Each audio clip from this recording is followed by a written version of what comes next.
एक दफा, बस एक दफा मेरी आंखों में देख के कह दीजिए, क्या आपको लगता है कि ये मैं कर सकता हूं? क्यों बेवजह हर सोच पे पहर रहे, क्यों खामखा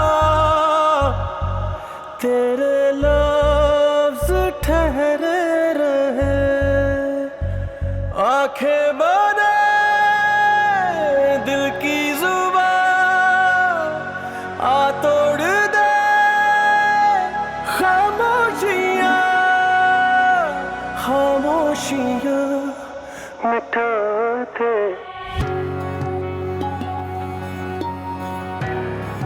तुम्हारी पोजीशन, तुम्हारी अथॉरिटी, तुम्हारी पावर तुमसे लेकर किसी और को दे दी गई है। ओह, तो ये है असली मसला। चलें फिर एज सीईओ नहीं, लेकिन अली नवाज की बेटे की हैसियत से तो मैं जा सकता हूं ना, और तो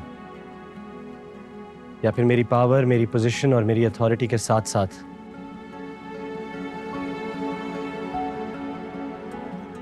आपने मुझसे मेरा नाम भी छीन लिया बाबा। तुम राहिम अली नवाज थे, तुम राहिम अली नवाज हो, और हमेशा राहिम अली नवाज रहोगे।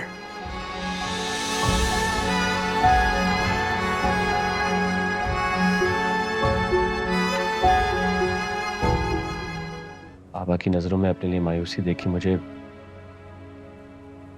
बहुत तकलीफ महसूस हुई है। जनाब, कोई भी मेरे और बाबा के बीच में आया ना, तो मैं उससे लड़ जाऊंगा, सब बर्बाद कर दूंगा, तबाह कर दूंगा, आग लगा दूंगा।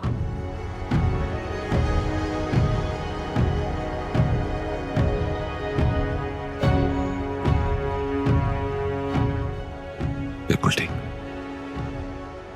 बिल्कुल ठीक। जो जो तुम्हारे दिल में है तुम करो। मैं तुम्हें रोकूंगा नहीं। फारूक साहब, अब मैं रुकूंगा भी नहीं।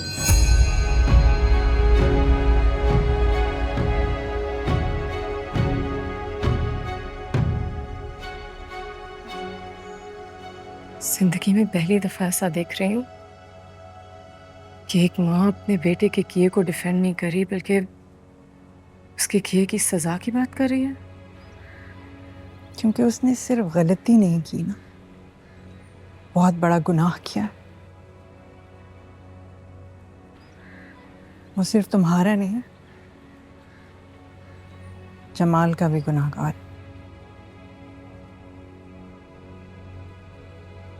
मेरा दिल भी यही कहता है कि जमाल बेकसूर है, उसे इस केस में फंसाया गया है। बिल्कुल सही कहता है तुम्हारा दिल। बहुत मुश्किल है मेरे लिए ये बात कहना, लेकिन जमाल को भी मेरे बेटे ने ही इस सारे मामले में फंसाया है। सुनो, तुम कुछ भी करो, किसी तरह से भी अपने मंगेतर को बचाओ प्लीज। शायद इसी तरह मेरे दिल का भी थोड़ा सा बोझ कम हो सके। बहुत दिन हो गए शायद उसको इस्लामाबाद गए हुए। फायजा आंटी के यहाँ तो उसका दिल नहीं लगता।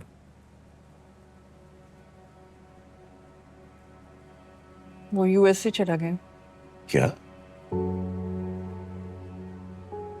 वो यूएस से चला गया? और आपने मुझे बताया तक नहीं? वो इमरजेंसी इतनी थी, वो भाई साहब की तबीयत इतनी खराब हो गई तो उससे साथ जाना पड़ा। वो मेरे तो जहन से निकल गया। जो बात बताई ना जाए उसे छुपाना कहते हैं।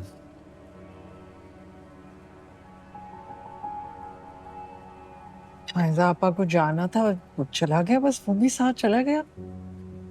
इतना सब कुछ हो गया और आपने मुझसे जिक्र तक नहीं किया। ऐसा बहुत कुछ है जो उन्होंने आपसे छुपाया हुआ है। खैर, अब बस हम तीन रह गए, अपने अपने कमरों में कैद, अपने अपने खौफ से डरते हुए, लड़ते हुए।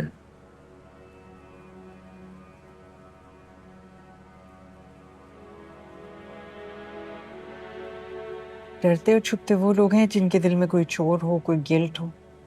मैंने तो हमेशा शेरोज से ज्यादा इम्पोर्टेंस तुम्हें दी है। तुमने कभी मुझे अपनी माँ समझा ही नहीं। जो पीछे से वार करता है उसे दुश्मनी कहते हैं। राहिम,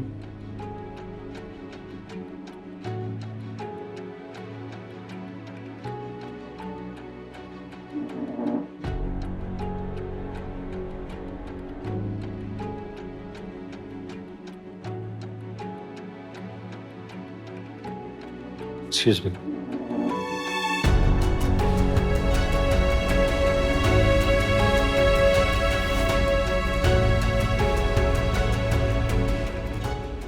बाबा का जो मुझ पे ट्रस्ट था वो छीनने के बाद ये ड्रामा क्यों कर रही हैं आप?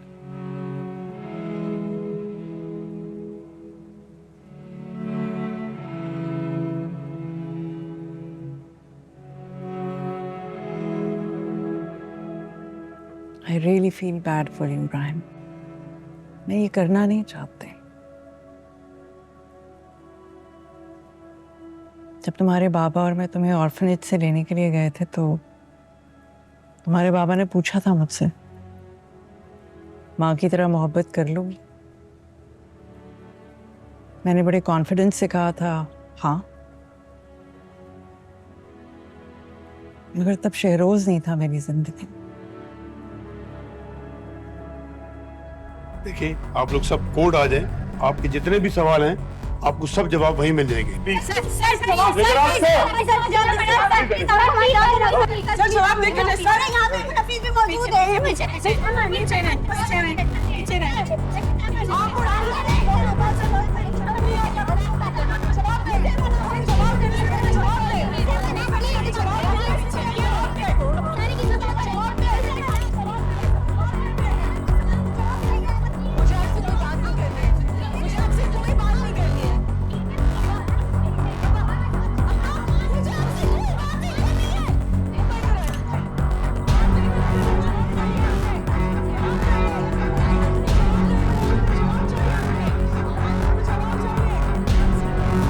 शहरोज, शहरोज, बात सुनो मेरी, फौरन आओ।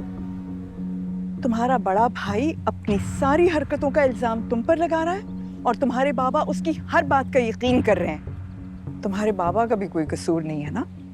तुम्हारी हरकतें ही ऐसी रही हैं, ना पढ़ाई, ना लिखाई, ना बिजनेस की तरफ ध्यान, बस आवारा गर्दी।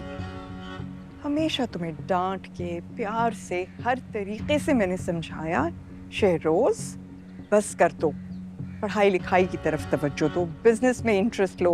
बट नहीं, क्या हुआ आज? तुम्हारी इसी रेपुटेशन की वजह से राहिम हर चीज तुम्हारे अगेंस्ट इस्तेमाल कर रहा है। नहीं, फौरन वापस आओ। फायजा आपा के शौहर हैं, उनका ख्याल रखने के लिए। और अगर तो मामू चले जाएंगे ना तुम्हारे,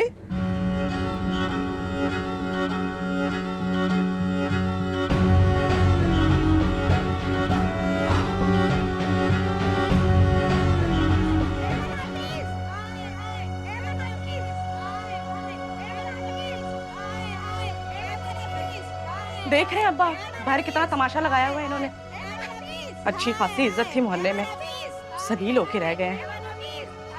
मैं जाके बात करके देखता हूँ इनसे। आप कहाँ जा रहे हैं? आप क्या बात करेंगे उनसे? ये हमारे मोहल्ले वाले थोड़ी हैं जिनको आप समझाएंगे और वो आपकी बात मान लेंगे। पता नहीं कौन लोग हैं, सुबह से तमाशा लगाया हुआ है अमन के खिलाफ और अब हमारे घर पहुंच गए हैं। अल्लाह इज्जत रख ले अम्मा, आसानी कर दे, हमारी इज्जत तेरे हाथ है, बेटियों वाला हूँ। अल्लाह है मेरे मालिक, लाज रख ले हमारी।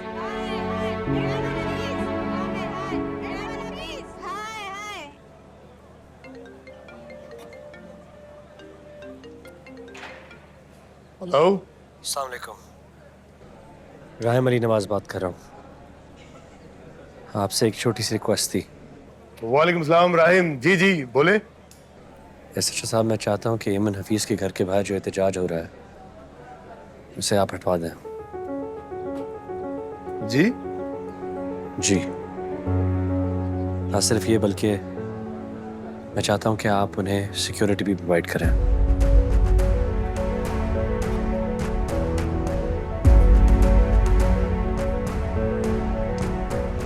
Thank you.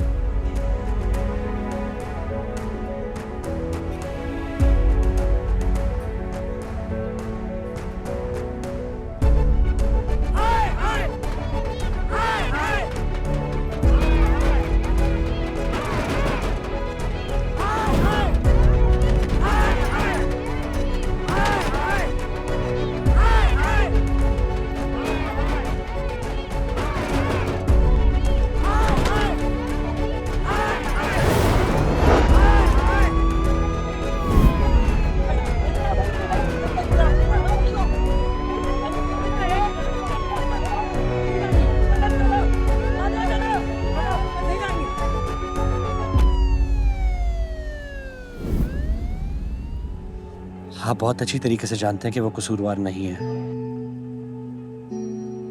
एक मासूम लड़की को हरास किया गया, उसे मरने के लिए समुंदर के किनारे फेंक दिया गया।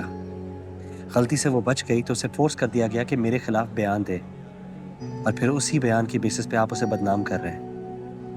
अब भी आप मुझसे पूछेंगे कि मैं क्या कह रहा हूँ? राहिम मेरी बात सुनो, मैं ये सब नहीं करवा रहा हूँ। ये सब मीडिया। प्लीज स्टॉप इट मामू। स्टॉप इंसल्टिंग माई इंटेलिजेंस। राहिम क्या हो गया तुम्हें? ट्रस्ट मी, मेरा इसमें कोई दखल नहीं है। मैं सॉरी बट मैं आपकी किसी भी बात पे एतबार नहीं कर सकता।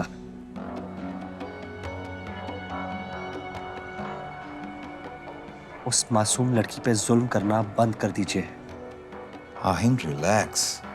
ठीक है, मैं कुछ करता हूँ, मैं लोगों को वहां से हटाता हूँ। इसकी कोई जरूरत नहीं, मैं ऑलरेडी हटवा चुका हूँ।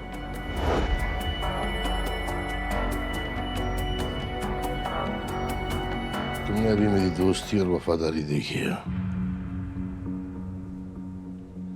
मेरी दुश्मनी नहीं देखी जो तुम्हें बहुत महंगी पड़ सकती है। सस्ते शौक तो मैंने कभी पाले भी नहीं। माहिन को ही देख लीजिए। बस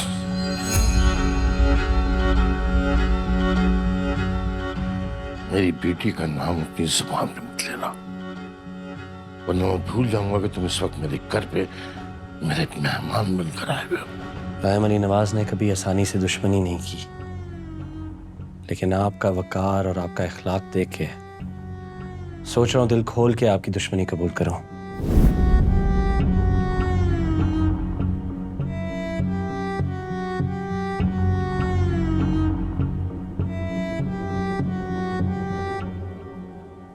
Congratulations.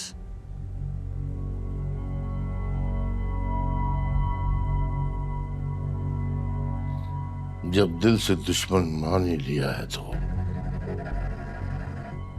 हम दुश्मनों से हाथ नहीं मिलाते। या